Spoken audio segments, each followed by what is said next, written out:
Hi everyone, I'm Courtney McGrath from the Ability Co-op. Here with me today is Declan Traynor, the Director of the Disability Service here in Trinity, and Mark Pollock, who is one of the leaders of the Printing House Square Leaders Project.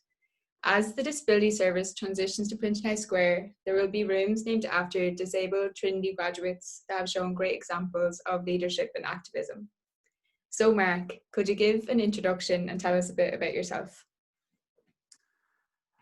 Well, I suppose it's funny talking in this forum because I go back to 1998. My story, in many ways, starts in the rubrics in Trinity. I used to live there up on the top floor back in 1998 in my final year doing BESS in Trinity, and just before my finals, I was rowing in the boat club. I was rowing for Trinity and was breaking into the Irish setup. I was going to go off and start a job in investment banking after graduation, and I was studying. So just before my finals, I was sitting up. I remember in the summer, I was sitting up in the rubrics, looking down over the front lawn and the campanile and the front square with the sun coming down. It was sort of like one of those sights of when the sun bathes a scene in that kind of thick sunlight. It's almost like gloopy, and that memory was one of the last ones that I ever saw because my eyesight failed.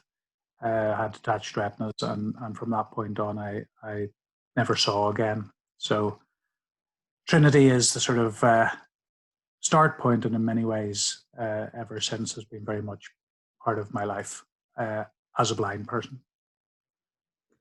And tell us, Mark, what was it like to lose your sight during college?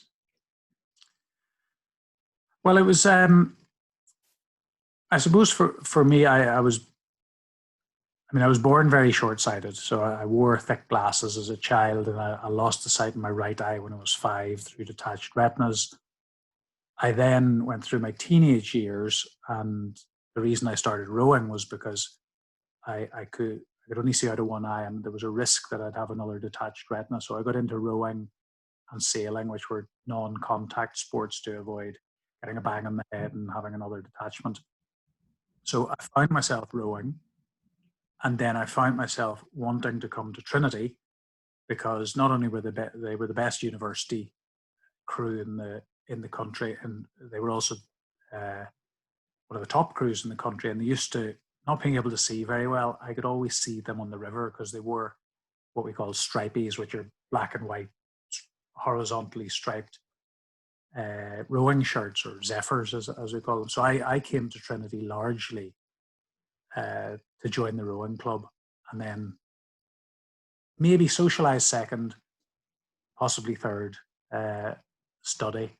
Of course, in order to get in, I had to make a case that I was going to study very hard and learn French and all sorts of things, which I didn't do. I really was there to row. So the majority of my university life was spent training, racing, socializing, and studying, and hanging around on the arts block wall. And although I could only see out of one eye, I could cycle. I had my driving license. I didn't use any adaptive technology, and it was really in my final year, moving towards the final exams, that things started to go wrong. And it was really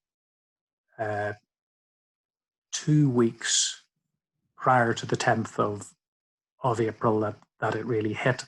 So my undergraduate experience was largely as a sighted person, and then I really took advantage of the services offered by the Disability Service when I came back to do some research about maybe 3 years after my undergrad, where I ended up writing a book but not doing any research. I don't think I was an academic.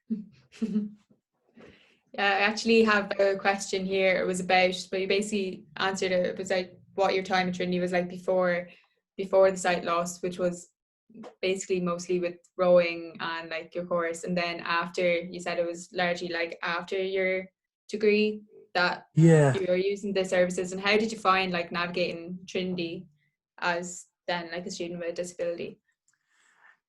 Well, you see, my undergraduate experience, I came from Northern Ireland. I only knew, I think I think I only knew the girl that I was going out with at the time in my final year in school and the first year of university.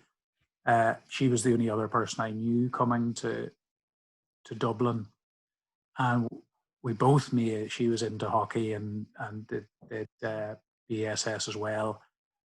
You know, she and I both found big networks of friends through sport. We spent a lot of time in the art block, in the pub, training, and playing sport, as I said.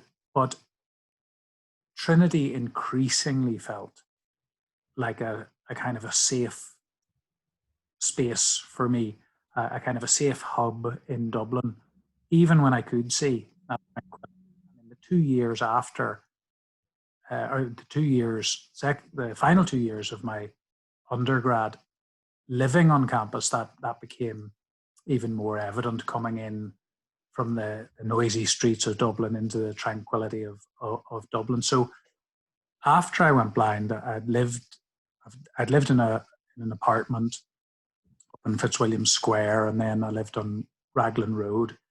But I still hadn't really rebuilt my identity, that identity of being a sportsman, being a student, part of my identity, and getting a job. So in the 4 years after going blind, I kind of rebuilt that identity.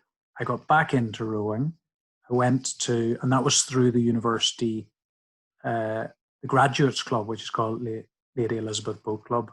So I came back to Trinity again, rowing, doing my research, and I had the luxury of living again back on campus, back in this kind of bubble or cocoon in the centre of Dublin, where it felt very familiar, where I was supported with technology through the service to access books. And at that time, in the early 2000s, we were having to scan books in, I was buying books and cutting the spines off them and scanning them in.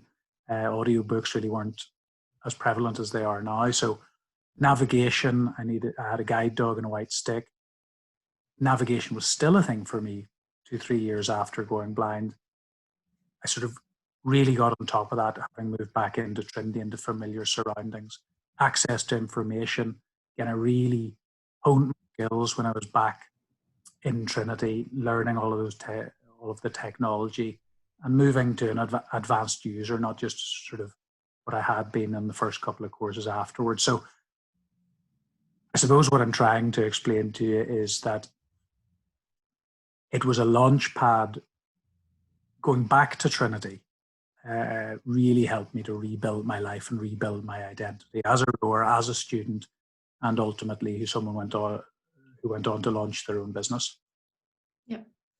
And after your time in Trinity, you were the first blind person to race to the South Pole. And what encouraged you to do this expedition? And how did this expedition compare to your other races across deserts and mountains? Yeah, well, again, I suppose that again was launched really after I'd come back to Trinity. So I went blind in 1998. I got my medals in the Commonwealth Games in 2002. I handed in my master's thesis up in the Smurfit Business School, and the company that I'd been working for went bust. So in 2002, I came back to came back to Trinity, started doing my research, wrote my book, and continued continued to row. But it was that year, based on the fitness that I built up through the rowing and through the friends that I had, a new friend I'd met during that period called Nick Wolf, who was a rower. Nick and I signed up to do 6 marathons in a week in the Gobi Desert. And we trained in Trinity. We ran there. We worked in the gym. And that was the pad into being an adventure athlete. And I went on to do all sorts of races like the Everest Marathon, the Dead Sea Ultra, the Ironman in Zurich, and building up over the following sort of 4, 5, 6 years through to 2008, 2009, the 10th anniversary of losing my sight. It was that year that I signed up to do a 43-day expedition race to the South Pole. And it was, financially, it was huge. More money than I'd ever raised to do anything before. It was 43 days, dragging sledges on cross-country skis for up to 16 hours a day, over 1,000 kilometers at temperatures as low as -50. And everything about it had failure written all over it. But what I've come to what I've become comfortable with is that in pursuing success, you necessarily risk failure. And if you define yourself by your willingness to try, then success or failure is just part of the game. But I kind of focus on my willingness to try as the thing that defines me. Yeah, that's brilliant. Also, so in 2010, you had an accident that left you paralyzed. What kept you determined and hopeful during this time? Well, I think I'm pausing here because there's so much in that question. Yeah. But I think there are two things. Like I think we always have to have something within us. You have to have a sense within you, wherever it might come from, even if it's just a glimmer of hope that you're going to have a go. If I go back to my previous comment, your willingness to try. Now that's difficult to maintain if you don't have good people around you, if you don't have supports around you. That a personal glimmer of hope can be snuffed out very quickly. And I think I had a little bit of both. I had something within me, but I certainly had people around me after the accident. But I wrote a blog in intensive care, which I still lean on today, and it was called Optimist Realist or something else, asking myself the question perhaps that you've just asked me: how should I respond to this new challenge? How should I respond to the challenge of adding paralysis now to my blindness? And I recalled the story of Admiral Stockdale, who's a POW at the height of the Vietnam War.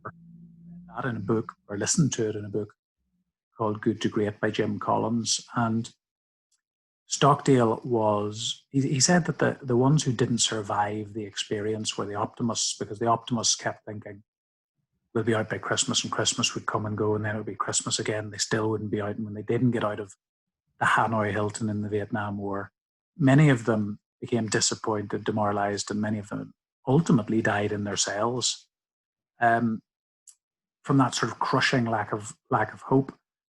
And when I was writing the blog, I don't think I fully understood what Stockdale was, but I think he was a realist, and he managed to accept the brutal facts of his current circumstances while maintaining a faith that he'd prevail in the end. He married a kind of acceptance and a hopeful acceptance and hope. He ran them in parallel. And that's what I think being a realist is. So I had to accept that I was blind and that I was paralyzed. And that's the starting point. But I found it very difficult to just accept it and not to be progressing. So I had to have that hope. And part of that hope for me was about rebuilding my identity, a different identity. So I continue with my speaking business. I continue that part of my life, that part of my identity.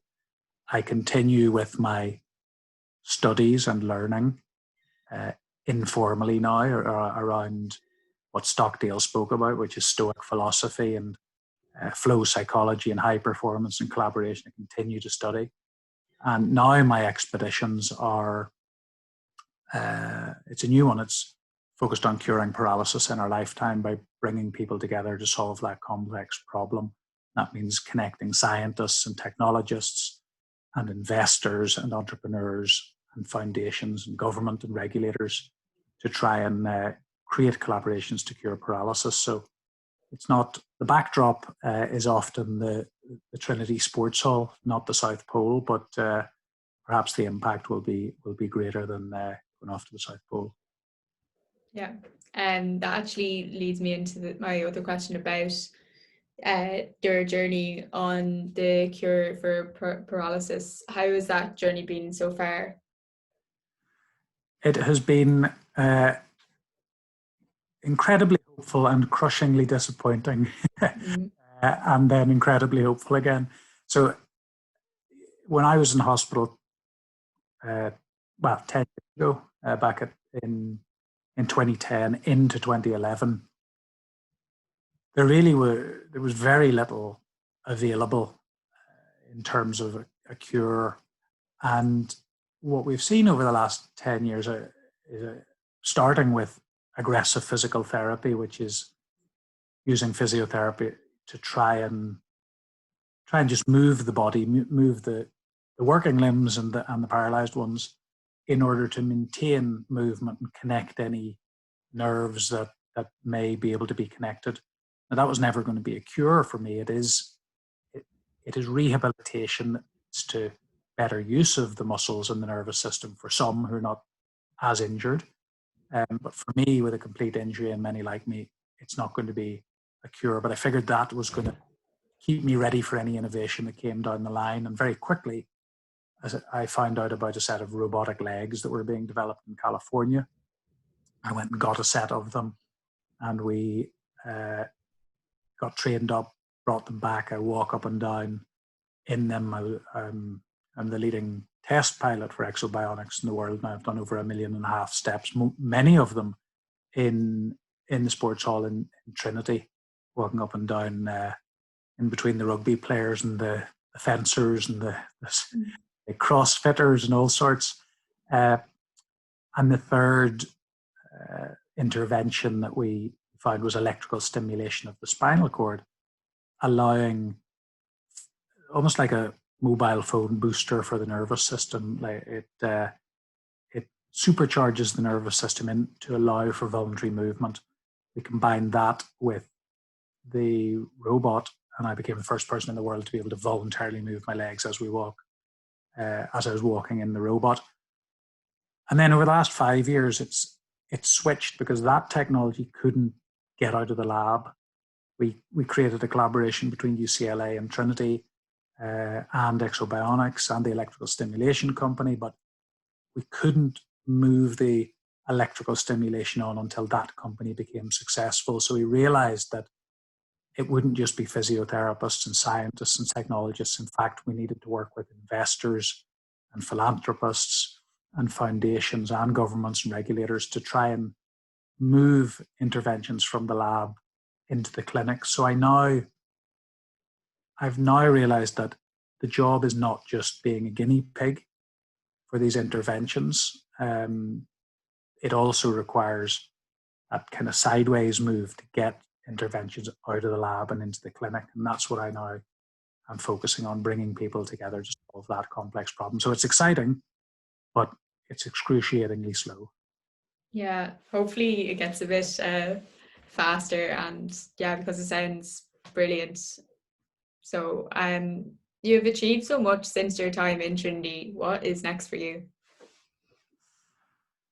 Well, so I'm working on I've got 3 main things that I'm doing. So one is that it kind of feels like with COVID-19, this is my third reinvention after blindness. Did it once, after paralysis, had to do it again. And then my speaking business, which I'd built up over 20 years, just totally, that's usually at live events and live conferences. So that was wiped out in about a week back in, when we went into lockdown worldwide. And I've been reinventing, studying and launching and delivering online masterclasses to companies and my former clients and new clients all over the world. So we're developing that side of the business. I have a running event called Run in the Dark that happens all around the world. It used to happen in 50 cities all around the world, 25,000 people doing 5 and 10Ks, or some in wheelchairs. We even had a guy who walked in one of the robots who managed to get out of the robot and he was able to walk on crutches. So all sorts of people are doing it. And we've had to turn that virtual now. So we are working hard to make sure that we have that 25,000 people or more right around the world, and people can just run out of their front doors. They don't need to gather in a particular city. We're working hard at that. And then we are launching a new charity focused on this collaborative effort to cure paralysis. And that's going to happen in late 2020. But I've got a fourth project, which is sort of a fun one.